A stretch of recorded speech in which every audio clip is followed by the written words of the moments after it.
하나님 말씀은 히브리서 10장 19절에서 25절까지의 말씀입니다. 히브리서 10장 19절에서 25절까지입니다.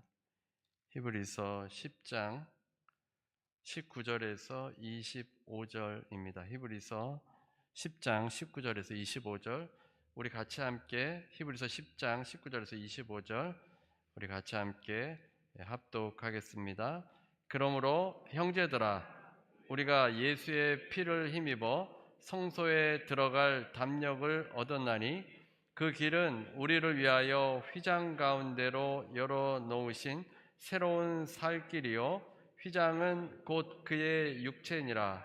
또 하나님의 집 다스리는 큰 제사장이 계심에 우리가 마음의 뿌림을 받아 악한 양심으로부터 벗어나고 몸은 맑은 물로 씻음을 받았으니 참 마음과 온전한 믿음으로 하나님께 나아가자. 또 약속하신 이는 미쁘시니 우리가 믿는 도리의 소망을 움직이지 말며 굳게 잡고 서로 돌아보아 사랑과 선행을 격려하며 모이기를 패하는 어떤 사람들의 습관과 같이 하지 말고 오직 권하여 그날이 가까움을 볼수록 더욱 그리하자. 아멘. 오늘은 소망을 움직이지 말며 라는 제목의 말씀으로 함께 은혜를 나누겠습니다. 지난 금요일이 할로윈 데이였습니다. 할로윈 데이는 10월 31일 미국은 문화적인 축제로 즐기고 있습니다. 이 할로윈 데이는 여러분이 잘 아는 것처럼 컬트족 이교도의 풍습과 카톨릭의 전통의 성인 대축제일의 전야제가 혼합된 문화입니다. 컬트족 사람들은 10월의 마지막 밤에 온갖 영들이 나오는 날이라고 생각했습니다. 10월이 이제 마지막 달이라고 생각했는데 그날에 저승문이 열린다고 생각한 것입니다. 그리고 이제 11월, 1월이 새해가 됩니다. 마지막 달 말일에 영혼이 돌아다녀서 이 죽은 영혼들이 사람의 몸속으로 들어올 수 있기 때문에 귀신 복장을 하고 다닙니다. 그러면 그 영들이 귀신 복장을 한 사람들은 귀신인 줄 알고 그냥 지나가게 된다는 겁니다. 이것이 컬트족의 축제가 되었고 나중에는 로마 가톨릭 교회에 흡수가 되어서 성인 대축일 전날로 지켜졌습니다. 그리고 11월 2일은 위령의 날로 죽은 이들을 기리며 연옥에서 고통받는 자들을 위해서 기도했습니다. 그래서 가톨릭이 성경에서 크게 벗어나게 된 것입니다. 이렇게 로마 가톨릭이 부패하게 되자 루터는 그 다음 날인 11월 1일이 모든 성인을 기념하는 만성절이기 때문에 의도적으로 그 전날인 10월 31일 비텐베르크 성당에 95개조의 반박문을 성당에 게시하였습니다. 면죄부와 성직자의 부패로 인해서 이 복음이 왜곡되었기 때문입니다. 그래서 루터는 성경적으로 바로잡기 위해서 종교개혁을 위해서 그 반박문을 붙였는데 그것이 이제 종교개혁이 시작이 되었습니다. 종교개혁은 하나님께 직접 나아가도록 회복한 날입니다. 가톨릭은 사제나 의식들을 통해야 하나님을 만난다고 생각한 것입니다. 그러나 이제 종교개혁을 통해서 모든 하나님의 백성들, 하나님의 자녀들은 직접 하나님께 나아갈 수 있게 된 것입니다. 누구의 도움도 필요하지 않습니다. 예수 그리스도로 인해서 우리가 하나님 보좌 앞으로 직접 나아갈 수 있습니다. 지성소까지 우리는 그리스도로 인해서 갈 수 있습니다. 은혜이고 이 은혜의 복음을 우리가 끝까지 붙들어야 합니다. 히브리서에는 옛 언약과 새 언약을 비교하면서 반복해서 말씀을 해주고 있습니다. 그리스도의 우월성에 대해서 우리가 지금까지 보아왔습니다. 멜기세덱의 계통을 따른 대제사장으로 그리스도의 탁월함을 길게 설명을 했습니다. 옛 언약은 한계가 있었습니다. 양심까지 변화시키지 못했습니다. 형식적인 제사만을 드려서 주님께서는 이 이스라엘의 제사를 역겨워하셨습니다. 이스라엘은 하나님께 제사 드리는 것으로 다 괜찮을 줄 알았던 겁니다. 그러나 하나님께서는 그들의 제사를 혐오하시고 받지 않으셨습니다.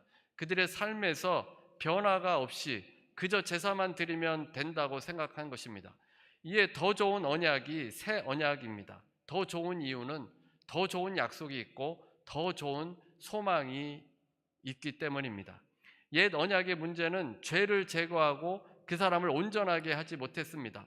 양심을 깨끗하게 하는 일을 하지 못했던 겁니다. 그래서 제사는 반복되어져야 했습니다. 새 언약은 이 문제를 교정했습니다. 어떻게 바뀌었습니까? 예레미야가 예언한 말씀에 있는데 예레미야 31장 33절에 그러나 그날 후에 내가 이스라엘 집과 맺을 언약은 이러하니 곧 내가 나의 법을 그들의 속에 두며 그들의 마음에 기록하여 나는 그들의 하나님이 되고 그들은 내 백성이 될 것이라. 여호와의 말씀이니라. 인간에게 하나님께서는 제사로 죄를 사하는 제도를 만들어 주셨습니다. 그래서 죄를 지으면 동물을 잡아다가 자신이 안수하고 직접 그 동물을 죽이고 각을 떠야 했습니다. 피가 튀면서 그런 아주 참혹한 그런 일들을 겪어야 하는데 자신 때문에 죽는 그 양을 보면서 회개하고 돌이켜서 온전한 사람이 되어야 할 것입니다. 그런데 자신이 당하지 않아서 그런지 이 구약의 이스라엘 백성들이 회개하지 않았습니다. 변화가 없었습니다. 그래서 이제는 하나님의 법을 마음에 새긴다는 겁니다. 우리의 마음에 하나님의 법이 찾아오게 됩니다.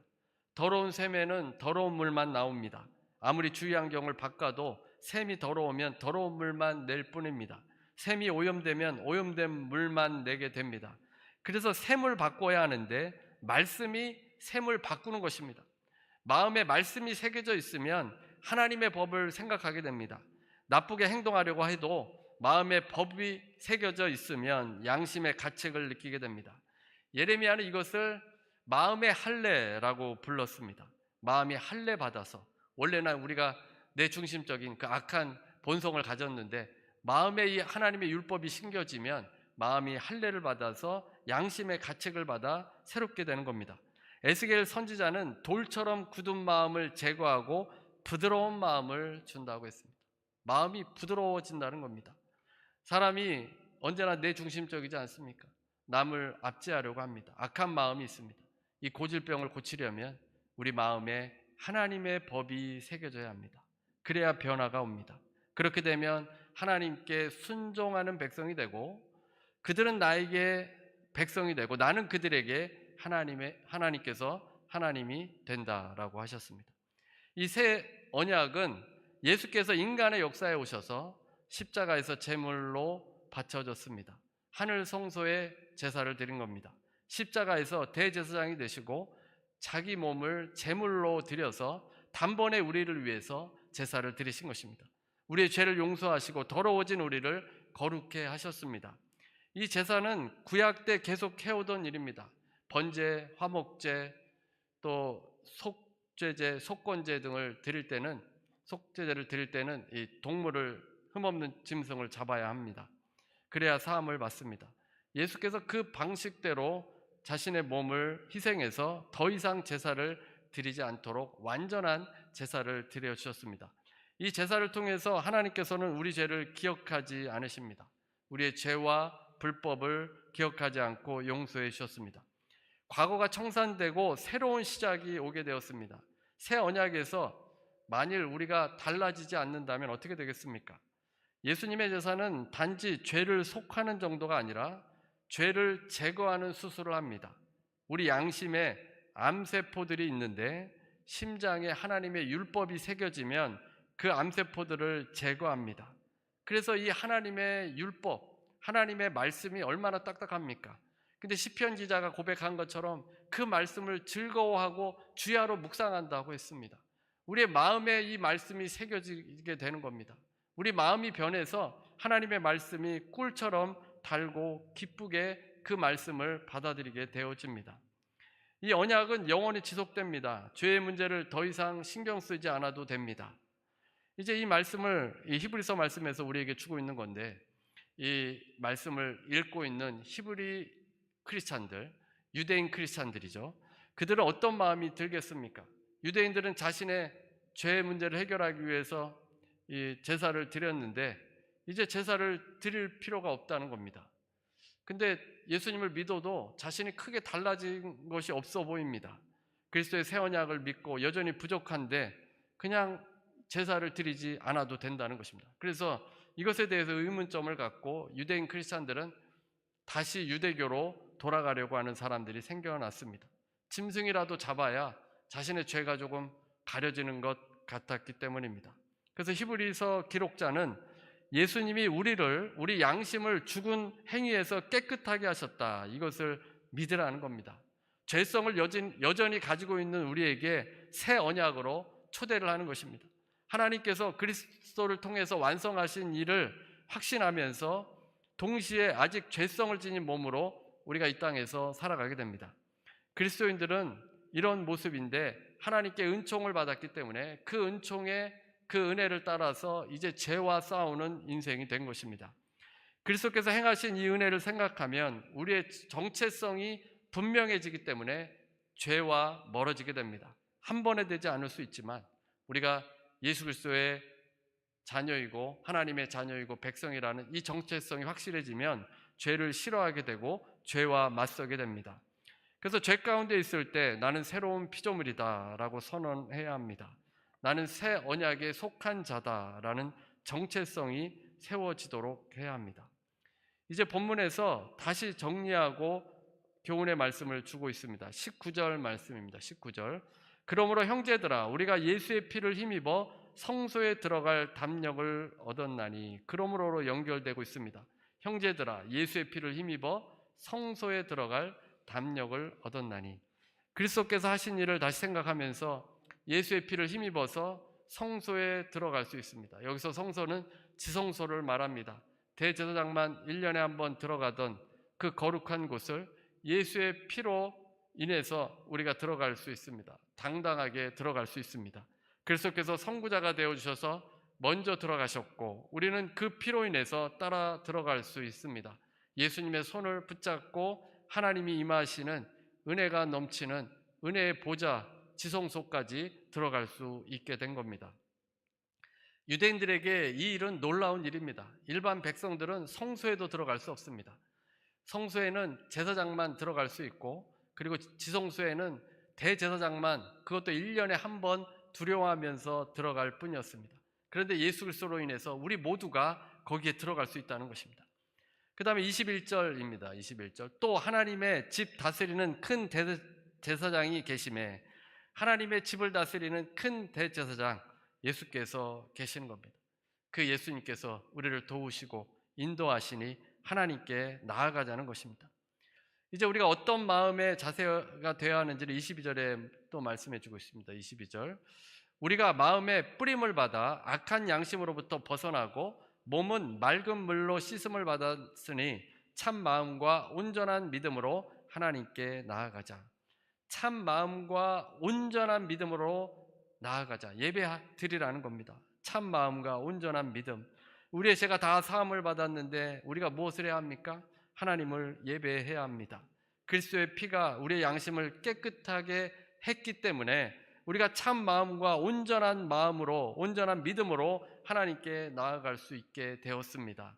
이제는 죄를 짓게 하는 마음이 아닙니다. 하나님을 예배하는 그 마음을 갖고 나아가게 됐습니다. 악한 양심으로부터 벗어났습니다.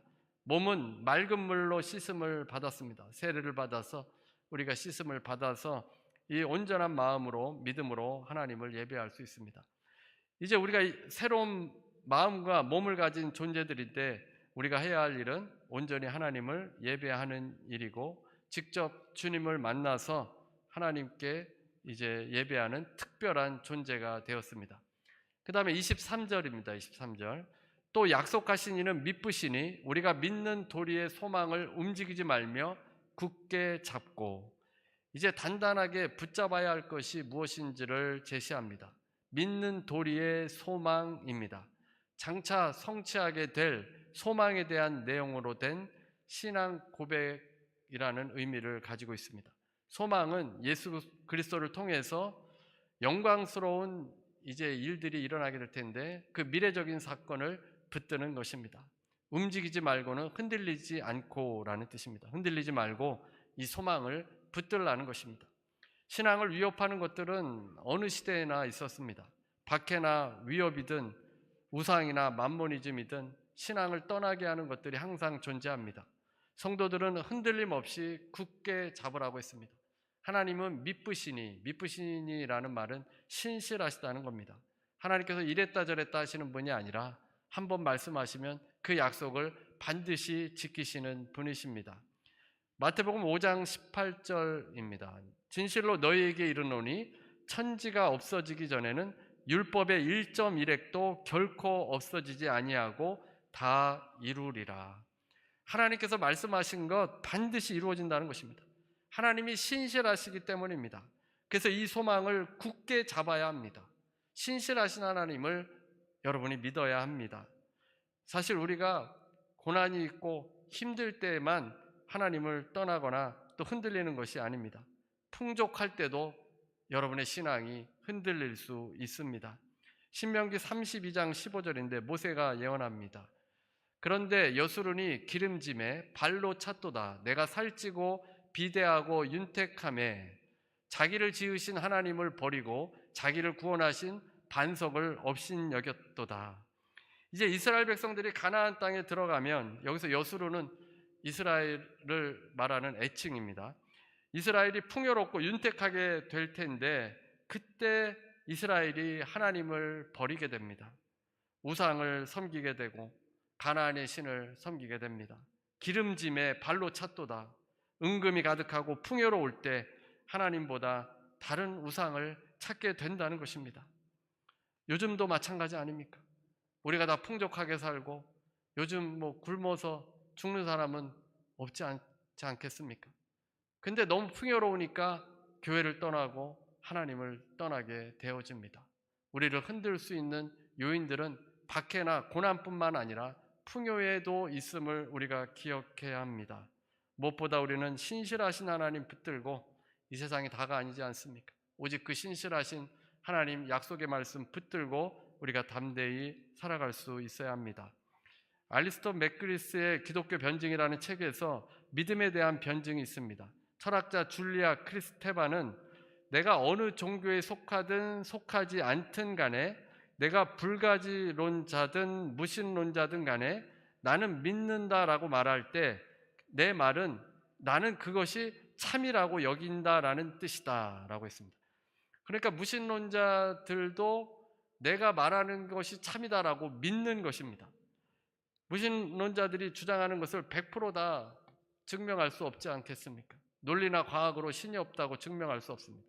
그런데도 그것을 참이라고 여기는 것이 그들의 믿음입니다. 그러니까 무신론자는 신이 없다고 하는 그 믿음을 갖고 있는 것입니다.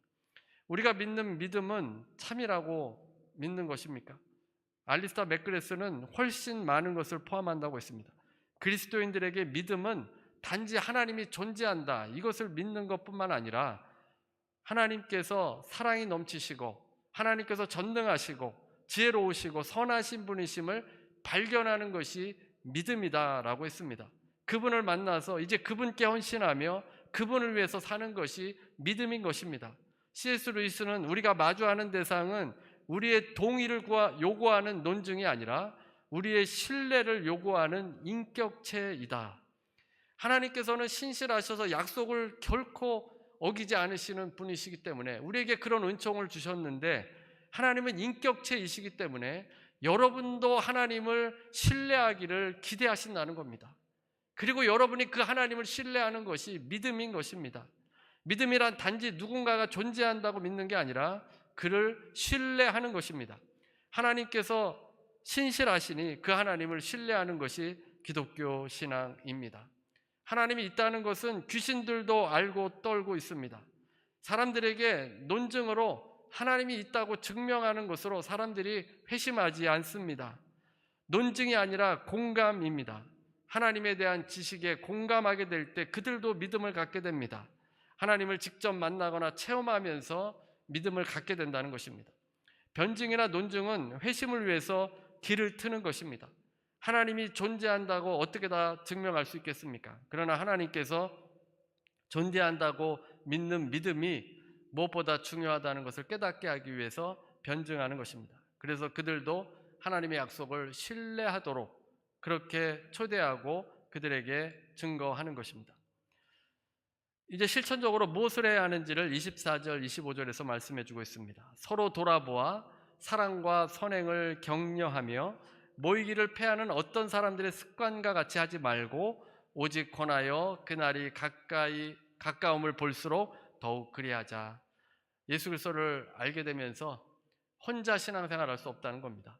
개인적으로 경배와 기도도 중요하지만 개인적으로만 신앙생활하는 것이 아니라 공동체로 함께 예배 드려야 합니다.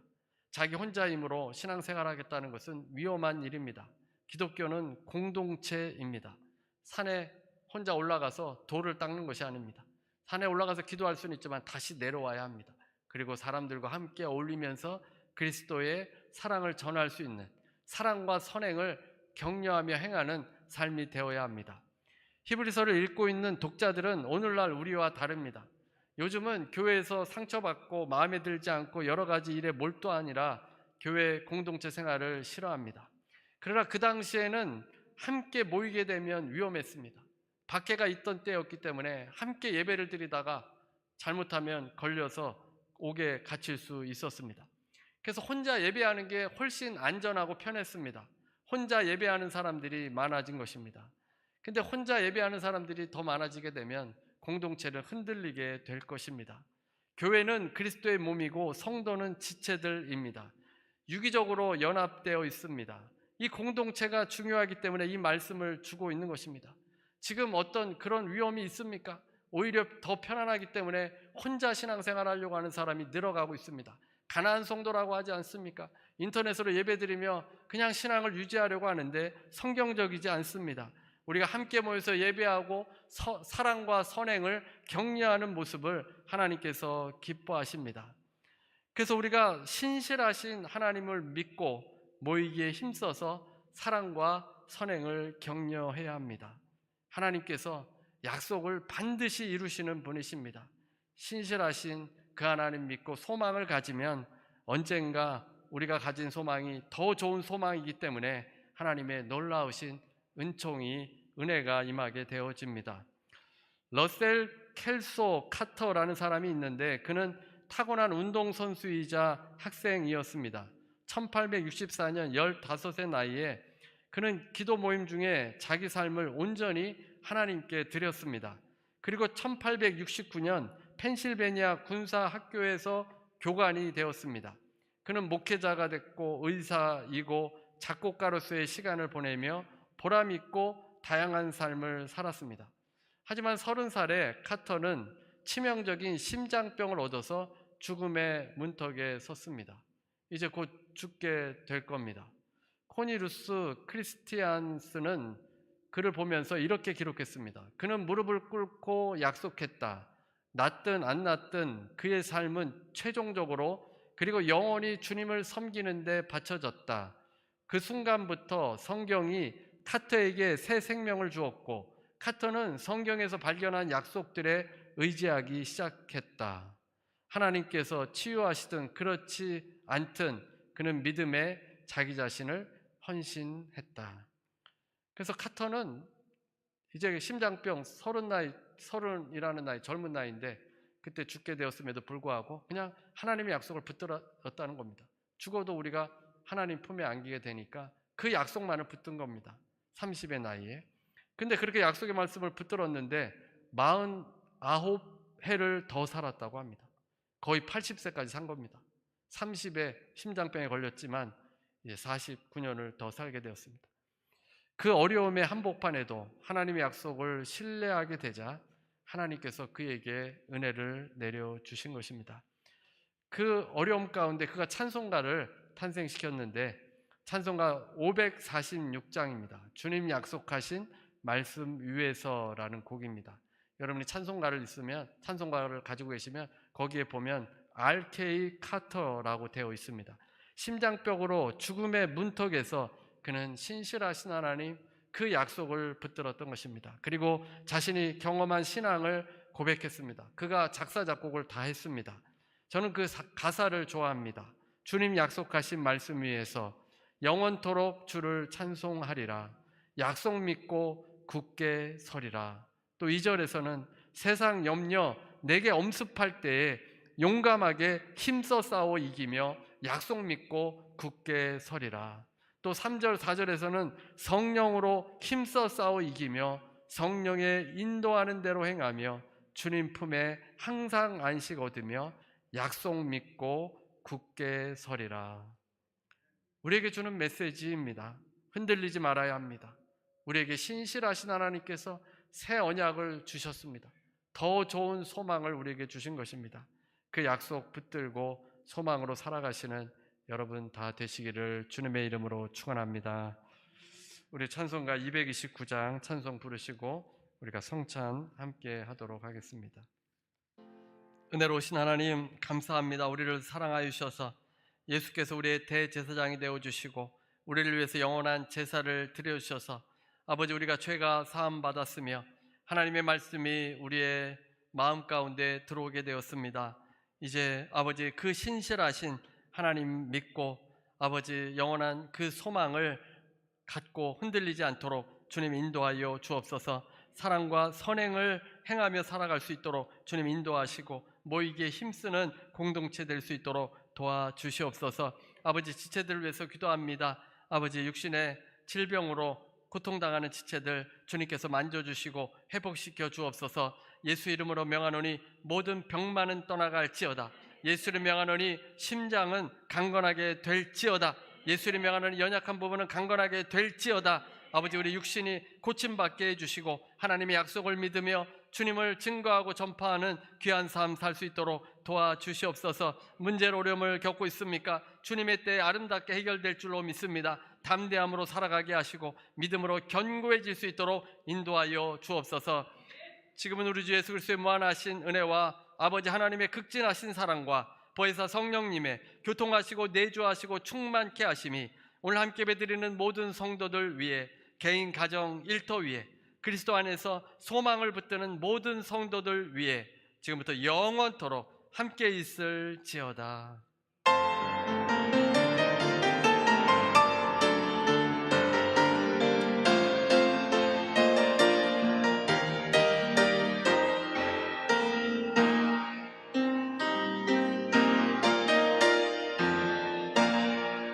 하나님께 감사의 박수 드리시겠습니다.